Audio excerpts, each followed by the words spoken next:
And good evening once again to everybody here and around the world that are tuning in, that are watching to our youth Bible study. But before I begin, I just want to mention that the campus looks absolutely amazing here right now this time of year. We have a social here that we're getting ready for this weekend, and the campus looks absolutely amazing. My wife, one thing she likes to do on the campus is she likes to trim the hedges, to cut the hedges, and she, as I mentioned, she enjoys doing it, and that's also one reason why I allow her to cut my hair, because she enjoys trimming. So she does a great job on my hair as well. But with that, we'll just jump into our Bible study. And I'm going to start out by asking a simple question, just to kind of get you to oil your minds a little bit. So if I could bring the 40-year-old version of you here this evening into the room right now, picture 40-year-old version of you, not what you would look like. We're not going to go down that road, not what you would look like, but that 40-year-old version of who you would like to be. Who you would like to be. 40-year-old version. It's an interesting thought, isn't it? To think out into the future about yourself, about what you want to do in life, what your goals are. But would you be happy? I'm sure you would be. Would you be successful as well? Would you have a great relationship with God, the one you currently have? Would you be married? Maybe you'd be a parent as well. Maybe you'd be trustworthy. All of these things that I'm mentioning tonight, I'm sure you will be. And many, many more, of course, that I couldn't mention. But here's another question. Here's another question that I would like to ask. How do you get from where you are now as a young person, as a youth, a young person in God's church, to the person that you intend to become? So how do you get from here, and it doesn't have to be that 40-year-old version of yourself, but how do you get from here to that person that you intend to become? Do you wake up one day and you're suddenly that person that you envision? Is it that easy? Is it that easy? No, it's of course not. It's not quite that easy. We would maybe like it to be that easy, but life's not like that. But you will be that person by the choices that you make today, by the choices that you make, the habits that you start forming at a young age, and the priorities that you set will help you to become that person that you want to become. It doesn't happen overnight, as I mentioned. And it doesn't happen just by casually drifting through life, so to speak. Drifting through life. But by following a specific process, you can actually get to that person that you intend to be. There's a process that you can take, believe it or not. So tonight we're going to see that you can intentionally build your life using a 3-step process. Sounds pretty simple, doesn't it? 3-step process. But that 3-step process begins with an inspiration. The next step is a design. We'll call it a design. And that third step is the build. We'll call it the build. That's the 3-step process that we're going to discuss tonight. But this leads me to another question. Why build at all? What's the reason? Why even go through this process? Think about that for a second. Why even go through this process? Well, because the person that you will become or are becoming matters. It matters. That's one of the reasons. Another reason could be because your future matters as well. Because it matters. Pretty simple if you think about it. But also because your relationship with God matters and is going to be a part of that process from now until whenever. Your relationship with God will be a huge part of that process to help you to intentionally build your life. So with that said, now we can talk about the three-step process. Now we can talk about this three-step process that I keep mentioning. And the first step is to be inspired.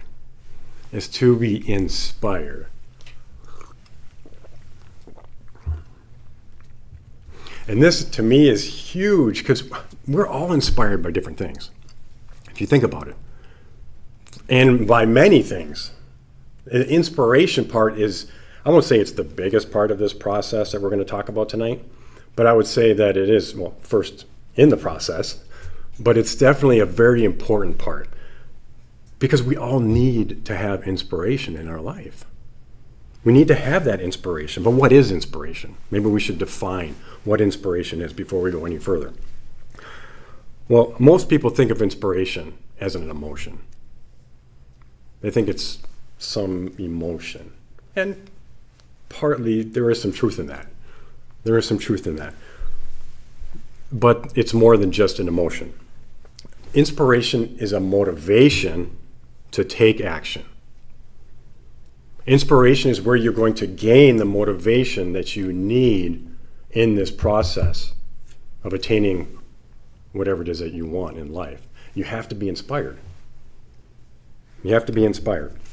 Or even simpler, inspiration is your why. It's your why. Why you want to do what you want to do.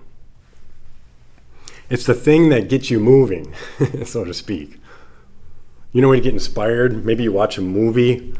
I'm sure we've all been inspired after watching a movie, and you're just like, wow, I want to do that. Whatever that is that inspired you in the movie. Or sports. There's certain things that inspire us in life to want us to become whatever it is that we were watching, or whatever motivates us. So let me give you an illustration on this inspire section. Why does an athlete wake up early in the morning to train? Do they do it because they like the workout? I mean, they may like the workout, but that's really not the reason why. That's not the motivation. The reason that they get up early to work out is because they like what the workout can produce. They like what the workout can produce, right? That's the inspiration, what it can produce. Here's another one. Why does a student study for a difficult test? Because they like homework? Because they enjoy studying? Not usually. It's because they want the result. They want the result. And the result is the why. The result is what motivates you to do what you do. The result is what motivates a student to want to hit the books, so to speak, and get good grades on their assignments. Because they want the result. So the result inspires the effort, and the why inspires the work. It's pretty basic. What inspires you? So with that said, have you ever noticed somebody who maybe, or witnessed this in life, somebody who just loses their way, maybe so to speak? They just drift. They just drift. They're not really, you can just tell they're just drifting through life. What usually happens is they don't attain their goal. They usually will wind up quitting because that why wasn't strong enough. It didn't inspire them enough. They'll maybe stop caring. They'll just stop growing, essentially. And that really can happen to any of us, basically, if we're not inspired. If that why isn't strong enough. If we're not inspired enough, we'll just maybe be like, oh, you know what? And things can change, and that's okay. Things can change. We don't have to keep the same inspirations in life. They will change, and I'll talk more about that later. But so I want to jump into the Bible now. So open your Bibles to Hebrews chapter 12, please. Touch a little bit more on this point of inspiration. Go to Hebrews chapter 12.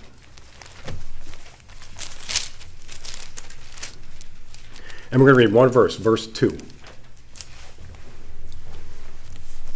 And this is a great example of inspiration. Hebrews 12:2. It says, looking unto Jesus, the author and finisher of our faith, who for the joy that was set before him endured the cross, despising the shame, and is set down at the right hand of the throne of God. So ask, what enabled Jesus to endure the suffering? What enabled Jesus to endure the suffering that we just read? It says he endured the cross. Well, if you look back at the verse right before that, it says, for the joy that was set before him. He endured the cross. The purpose, the reason, was the joy. Christ could see the joy through the suffering that he would have to go through. That was his inspiration. That was his why, was the joy. Now think about what inspires you. Usually there's some joy involved. When you look at your inspiration, there's usually some joy involved. Or you're going to see some joy at some point in the process. But the why is what gave him the strength that he needed to get through that suffering. The why is what he needed. It gave him that motivation. And that's what inspiration does. It motivates us. Jesus had something worth building toward, and it was joy. What better inspiration to have than joy, right? Usually as I mentioned earlier, usually what inspires us is joyful. It brings us joy. And it's something worth sacrificing for. And Christ sacrificed his life because of the joy that he saw. Think about an athlete. We'll talk about an athlete again. I'm going to use this an analogy quite a bit in this message. But think about an athlete. The workout, as I mentioned, wasn't joyful. The soreness wasn't joyful. But the athlete can see the joy of achieving the goal. Just as Christ saw the joy. An athlete will see the joy of achieving the goal. So let's ask ourselves, what's our why? What's our inspiration as we live God's way of life?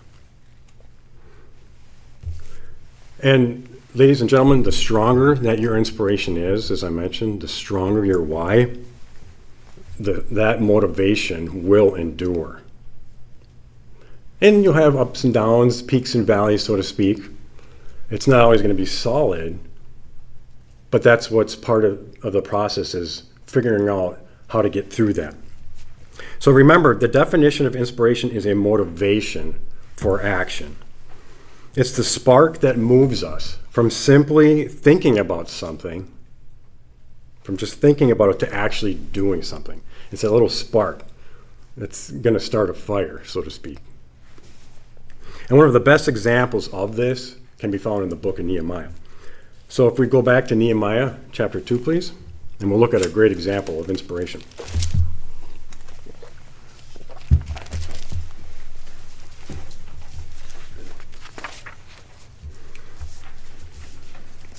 Jerusalem's walls had been destroyed, just for a little context. Nehemiah 2, and the city was vulnerable. The people, of course, they were discouraged, and the work was obviously overwhelming as the walls were completely destroyed. But then Nehemiah arrives, and this is what he says. We're going to start reading in verse 17. Nehemiah 2, chapter 2, and verse 17. Then said I unto them, those people that were there, you see the distress that we are in. How Jerusalem lies waste, and the gates thereof are burned with fire. Come and let us build up the wall of Jerusalem, that we be no more a reproach. Then I told them of the hand of my God, which was good upon me, as also the king's words that he had spoken unto me. And they said, let us rise up and build. So they strengthened their hands for this good work. Nehemiah inspired them because he gave them a why.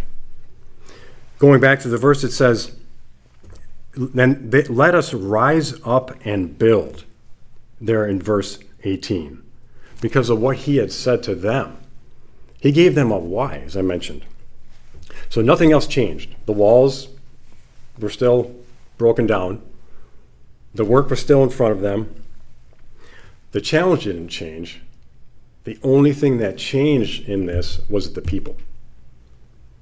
They changed.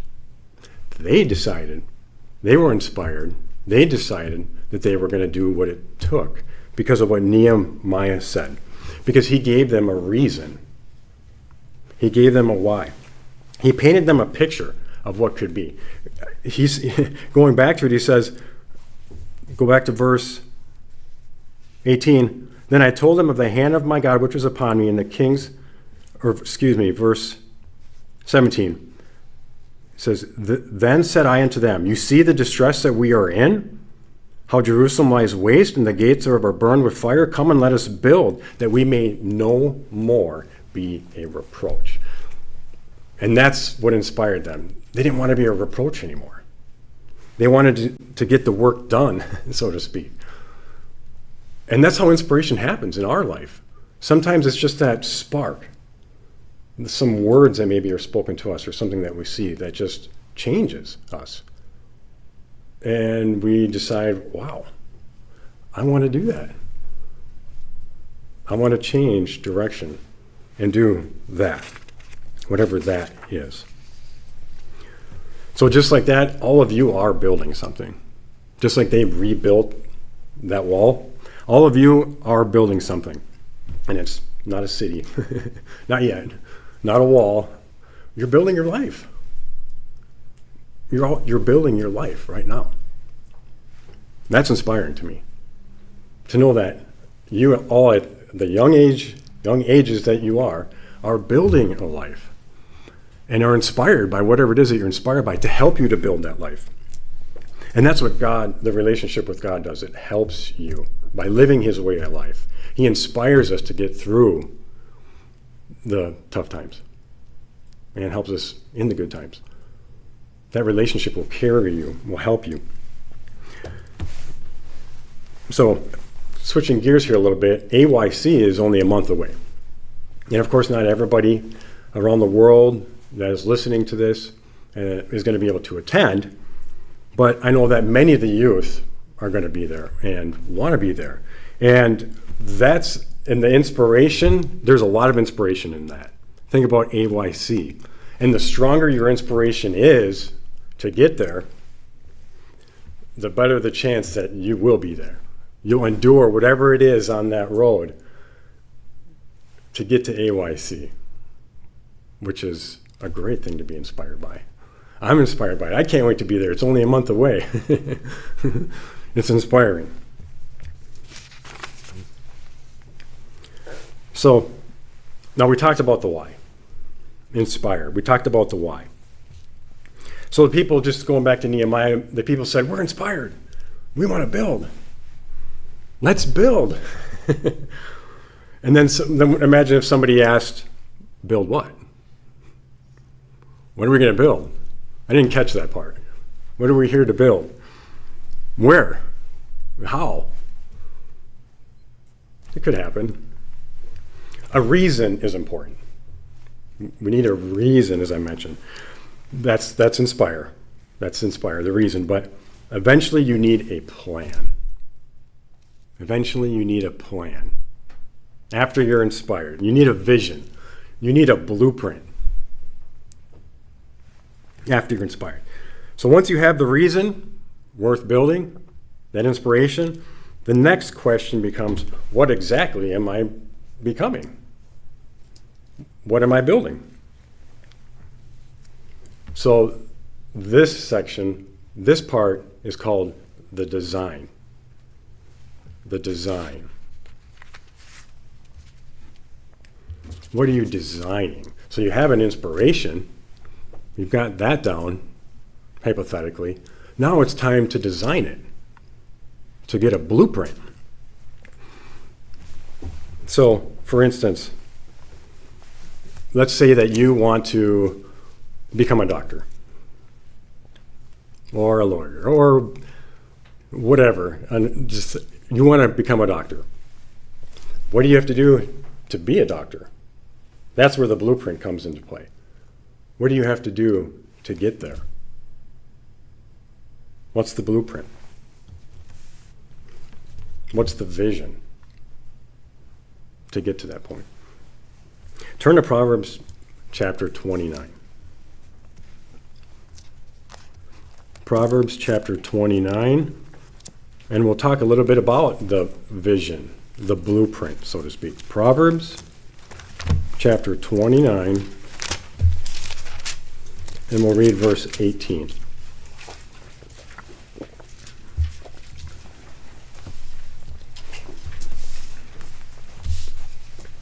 Proverbs 29:18 says, "Where there is no vision, the people perish. But he that keeps the law, happy is he." The vision, if you look that up, it can mean an inspired sight or something inspiring to see. But what we're talking about here is our blueprint. It's what you see. Right? A blueprint is something you look at, is something you see. So what's your vision?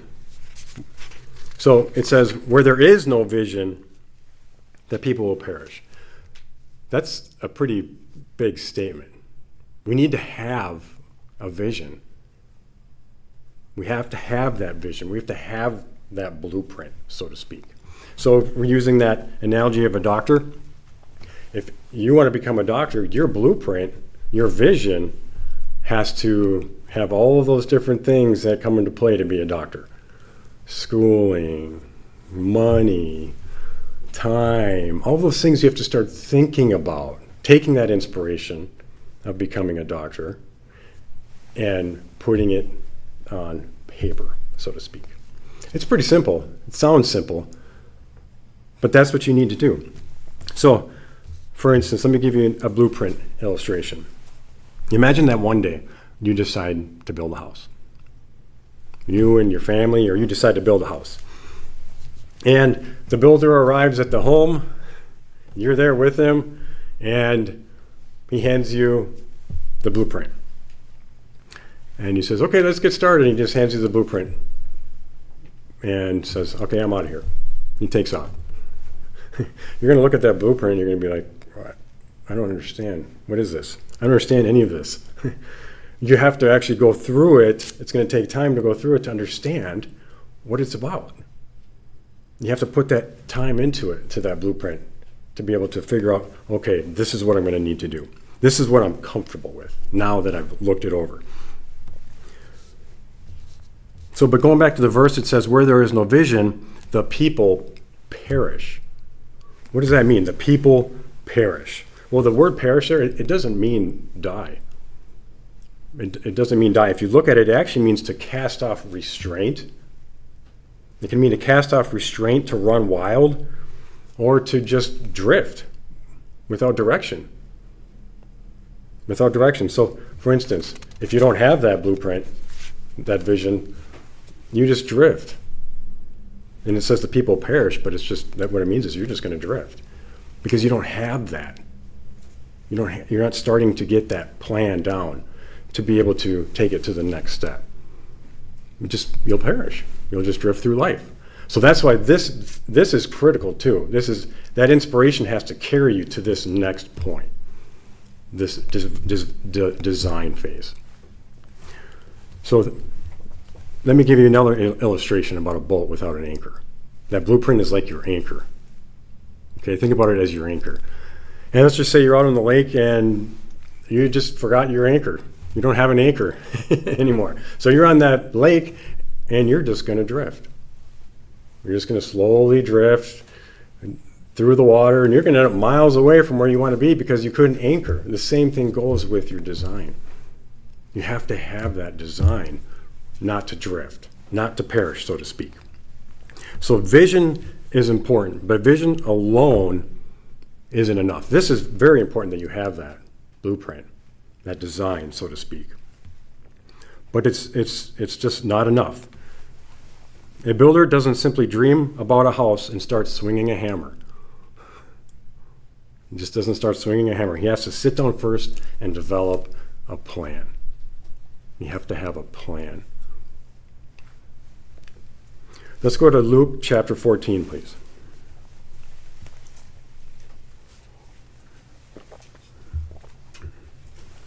You have to have a plan.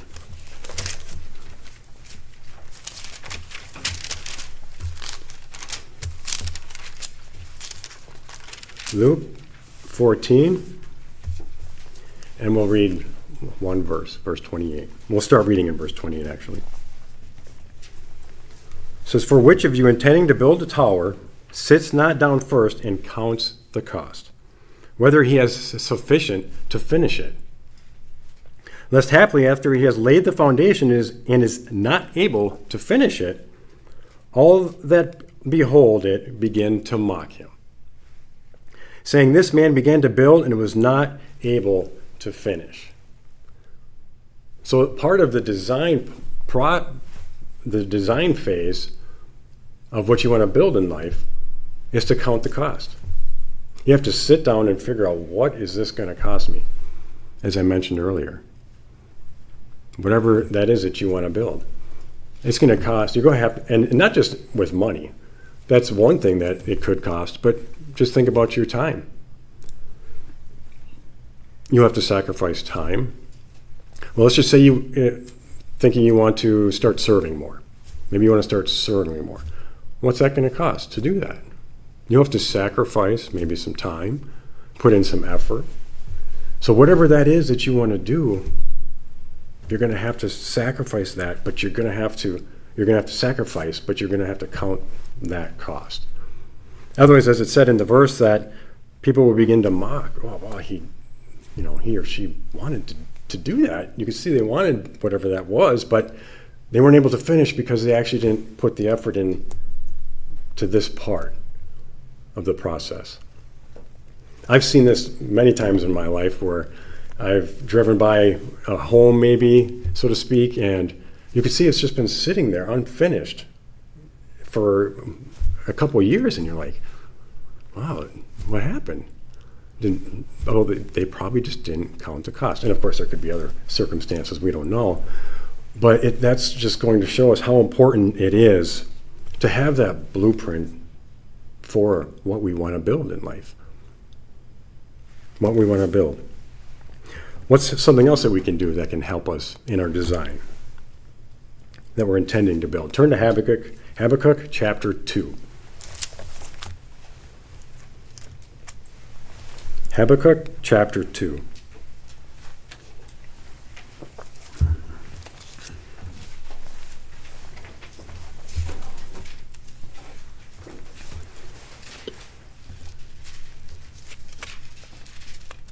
And we'll read verse 2. Habakkuk 2:2. "And the Lord answered me and said, Write the vision and make it plain upon tablets, that he may run that reads it." Wow, think about that. Write the vision. What is your vision? Whatever it is, it says we write it down. When you put something to paper, when you write down what you want to do, it just makes it that much more easier to grab a hold of. That's what I found in life. It makes it real when you write it down. There's just something about writing it down that it just makes it that much easier to attain. And the verse goes on to say that he may run that reads it. That he may run that reads it. He's going to run because he's got a blueprint. You're going to be able to run with it. That's amazing. For instance, right now that in my life, in our life, we're doing some remodeling at our house. And I've had to go through and write some things down to be able to make sure that I don't get disorganized. My goal is to finish the project in the house to keep my family happy, especially my wife. But I've had to write things down to be able to make sure that I can run with it. Because if I didn't, I can guarantee you one thing, I would definitely have maybe started going down different avenues, or maybe working on this when I should have been working on this, because I just didn't really have that organization that I should have had. So when you write down your plan, it's going to help you to get to that goal so much easier just by writing it down. And I know I'm not telling you anything you don't know, but that's what the verse says. Write it down. Write down your vision, your blueprint. So a vision is exciting. As I mentioned, inspiration is exciting. I love to be inspired, personally.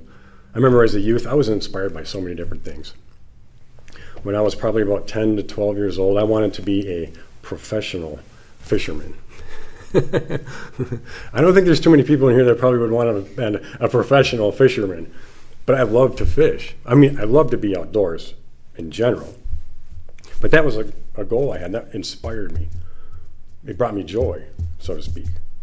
And of course, as I got older, that maybe went out the back window a little bit. I still love to fish, just not professionally. I got bigger fish to fry, so to speak. But when you have inspiration in life, it just helps you to get through the days. And I'm sure if I was to ask you all what your inspirations were, I would hear so many different things. And I'm sure you all have many inspirations as you're living God's way of life. Inspired by one another, even, by the things that you see. So a vision is exciting as you begin to write it down. When you take that inspiration, you begin to write it down. And it's fun to imagine the future. It's fun to imagine these things. It's not just a dream. I mean, yeah, we can dream about these things, but it's not just a dream. It's more than that. But there is one problem. There's one problem once you get to this part, this design phase, after you figure out what it is that you want. You have to start to build it. You have to start to build it. That blueprint's not going to build your inspiration. That blueprint's not going to build it for you. It's there to help. You need it. You need that vision, as we mentioned.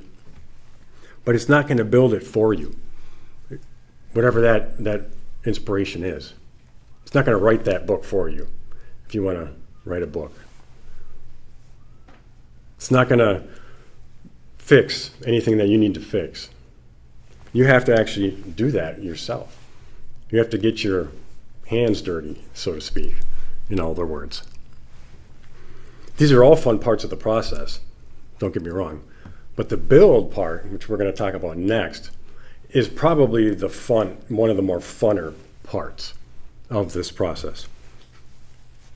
So if that's the life, ask yourself, if this is the life that I want, what do I need to start doing today? What do I need to start doing today to get to that life that I intend to build? What do I need to start doing?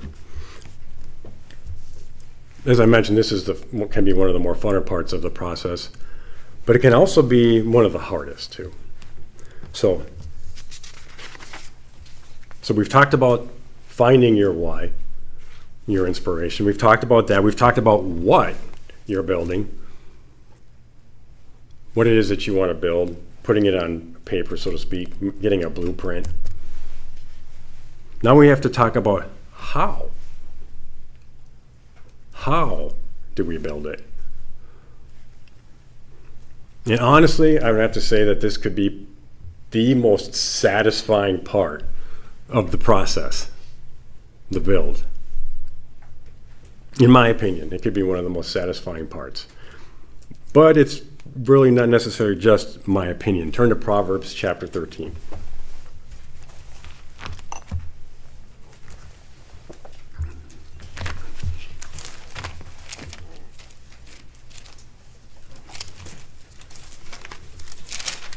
Proverbs chapter 13.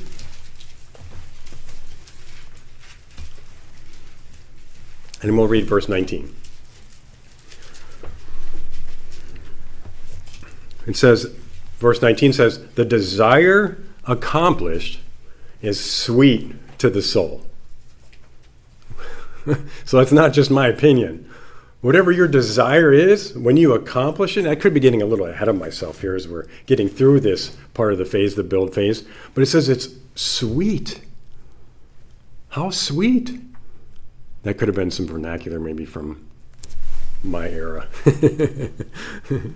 But how sweet it is, God says. And sweet to the soul when you accomplish whatever it is that you had set out to accomplish. Taking it from the inspiration, through the design, that blueprint, and then building it. That is sweet to the soul, it says. There's a lot there. Well, what does that mean? It's sweet to the soul. When you finish, we're going to talk more about the build, but what does that mean? That it's sweet.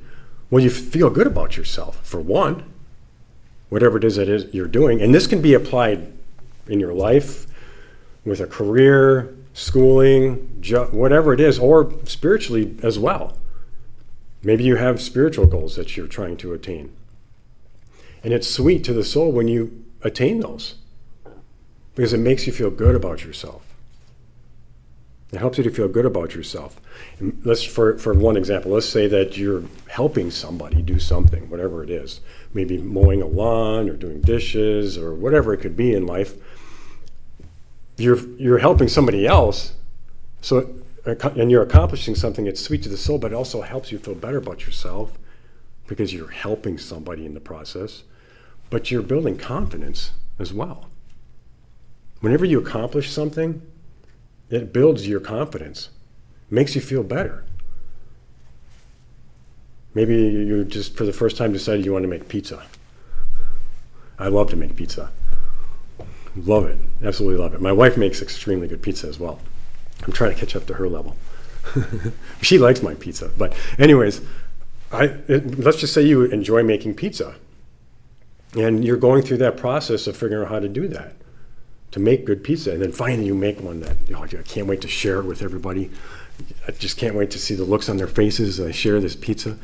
And you share it and everybody loved it. And that desire accomplished was sweet because you did what you wanted to do. It made you feel good about yourself. So the desire accomplished is sweet to the soul. So it's not just talking about impulse wants. It's talking about intentional goals. We're talking about intentional goals here. Good work and meaningful pursuits. When you attain these goals, it's sweet to the soul. So I'd like to go to Matthew chapter 5. Now transition to Matthew chapter 5. As we continue to talk about the building process. Matthew chapter 5.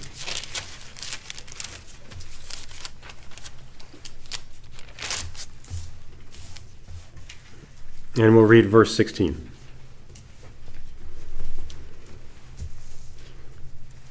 It says, Christ says, "Let your light so shine before men, that they may see your good works, and glorify your Father which is in heaven." And what does that have to do with building anything? What does it have to do with building? Let your light shine. Light is meant to be seen. We see light. It's meant to be seen. In the same way, our plans, that blueprint, our inspiration, is meant to be lived. It's meant to be built. That's the light. Your light is your plans, your intentions, and your blueprint. It says, "Let your light shine before men, that they may see your good works." When people see that you're accomplishing your goals, when you're doing something, they see that you're doing that, you're letting your light shine. It's a good work. That's what Christ, it says, that it's a good work. And it can inspire other people when they see you accomplishing what you are setting out to do. It's a good work. The world sees what we build. And you can, of course, you may be talking to your close friends about what you're doing or what you're trying to do in life. But when they start to see that, it can inspire people to want to do to want to do the same. To want to maybe not necessarily the same, but may want to accomplish whatever it is that they want to accomplish because they see those good works. They see the choices that you're making, the habits that you're forming through the process, and essentially it's a character that you're building that they're seeing as well. So the good works are the visible result of the so-called invisible design that you have. The good works that you're doing. Turn to James chapter 1, please. So we continue to hit on this build section.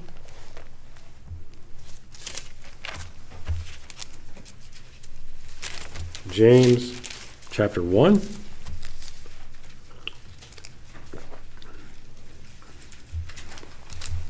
And we'll read verse 22. A verse we go to quite often. But be you doers of the word, and not hearers only, deceiving yourself. Well, that's obviously part of the build process. Being a doer, right? It's what you're doing. James is describing exactly what we're talking about. You're taking that plan and you're doing it. So some people may hear, some people may agree, some people maybe get excited through their inspirations, but builders do something. They're actually doing it. Not just talking about it. And that's what James is talking about. He says, you're not just talking about it. You're actually getting out there and doing it. So that's one thing interesting about this verse is if you do talk about it, you're kind of holding yourself accountable. So you're helping other people to say, oh, wait, okay, so I've talked to so-and-so about this. I better make sure that I do it. I better make sure that I'm a doer as well. But that inspires other people. But so he's just telling us to not just be hearers only, but to make sure that we're also doing it. So at this time, I want to talk about another athletic illustration. I like athletic illustrations. They're fun to talk about. Go to 1 Corinthians chapter 9. 1 Corinthians chapter 9, right before 2 Corinthians. 1 Corinthians 9. And we'll read we'll start reading in verse 24.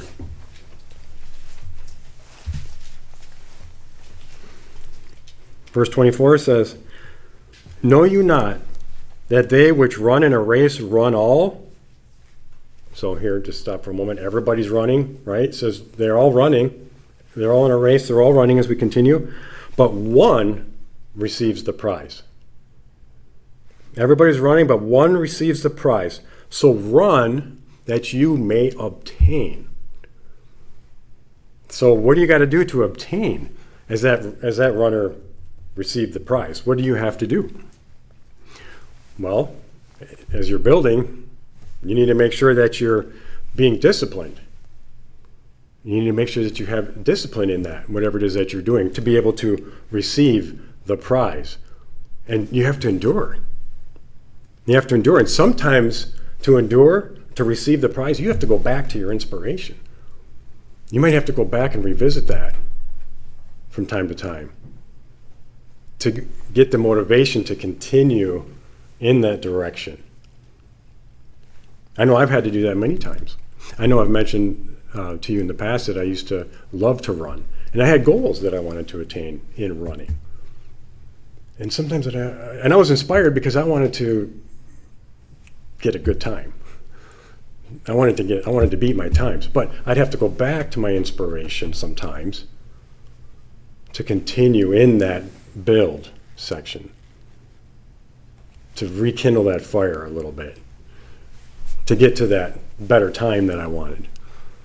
So sometimes you have to revisit your inspiration. So one thing that's interesting about this verse is the person that ran to win, it's public. Everybody sees that. They see that winner in that race. But what they don't see is what's going on behind the scenes. They don't see what's private, so to speak. They see what's public. They don't see all the work that's going into it. But for you to attain, to win that race, there's a lot going on behind the scenes. And you always have to remember that. Continue to go back to your inspiration, to do all that's behind the scenes to get to that goal, just like a champion runner. But there's something else important to understand. And your inspirations are going to change. And that's good. Your inspirations should change in life. As I mentioned, my inspirations have changed a lot. I remember when I was young, I watched a movie. It was called The Sandlot. Anybody seen that movie? I think there's a couple of them. But that movie inspired me as a young boy. And what it inspired me to do, it was baseball in the movie, a lot of baseball, but it wasn't so much the baseball part of the movie that inspired me. I like baseball, but it was the fort or the treehouse they had in the movie. I wanted one of those. I wanted that treehouse. And it inspired me so much, and my friends as well, that we actually went and built one. Because of that movie. We went and built. Now, was it as good? Yeah, I would have to say in my mind it was as good. But your inspirations are going to change. I don't necessarily want to build a tree fort anymore, although it would be fun to do. But that's, other things that inspire me. This inspires me. Being able to be here with you inspires me. To make a difference in someone's life inspires me. As I'm sure that would inspire and does inspire all of you. So your inspirations can change. When you were young, maybe or maybe now even, making the team, so to speak, could be inspirational. Learning a skill, that's never going to change. You're always going to be inspired to learn new skills. And you should be always learning new skills in life. Getting good grades, of course. I don't necessarily know if that inspires me, but that is something that we always have to make sure we're doing. And building strong friendships. Building strong friendships. Those things are always going to inspire you in life. And maybe some of the most inspiring parts of your life are your relationships and your friendships. But later on in life, as I mentioned earlier, maybe it's going to be marriage. A family. That inspired me. That's something that I wanted. And that's something I was able to obtain. And that's fine, but those things can change. And maybe you want to have children and have a family, raise children. Those are all things that are going to change in your life. But it's, as I mentioned, that's good for your inspirations to change. It's just part of growing. So think about Nehemiah. Let's go back to Nehemiah for a moment. We read how they rebuilt the wall. Nehemiah inspired everybody to do that. But let's just say 20 years earlier, is that something that would have inspired them? No. And even 20 years later, that wouldn't necessarily been what was going to inspire them. As the mission in your life changes, as that changes, as it does change, it's going to change because your needs are going to change as well. Your needs in life will change, and that'll help dictate your inspirations changing. So as I said, you do not need one inspiration for your entire life. That's just fine. You just need a reason to keep growing through the challenges. And spiritually, you're going to go through a lot of challenges as well. And as I mentioned that writing down your challenges or your goals is important. God's word, which is already written for us, will help us through our spiritual challenges that we have. Praying, studying, fasting, all of those things, spiritually, God's word, his written word, will help you through those. And it's already written for you. You don't have to write it down. And you can write things down, of course, but that will help you through all of that. So while inspirations may change, there should be something that remains the same. And that is your relationship with God. You always want to have that relationship with God. In a sense, that'll stay the same, but it will grow as well. But you always want to make sure that you're having that relationship with God first. Putting him first. And when you put God first, everything that we've talked about is just a product of putting him first. Because you're going to let your light shine. Because you're going to be a doer and not just a hearer. You're going to be able to by putting that relationship first, you're going to be able to attain all of this. All of this. Your ultimate purpose is always to honor God and become more like Christ. And that's what your ultimate purpose should be. While you're trying to attain all these other goals, or the person that you intend to be. Putting him first.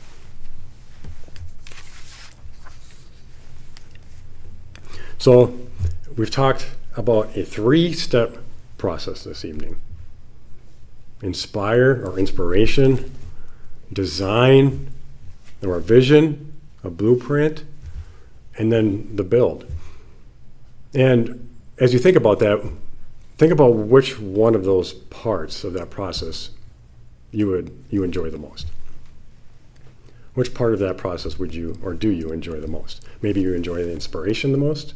Maybe you enjoy designing the most, or maybe you enjoy building because you like that satisfaction of finishing something.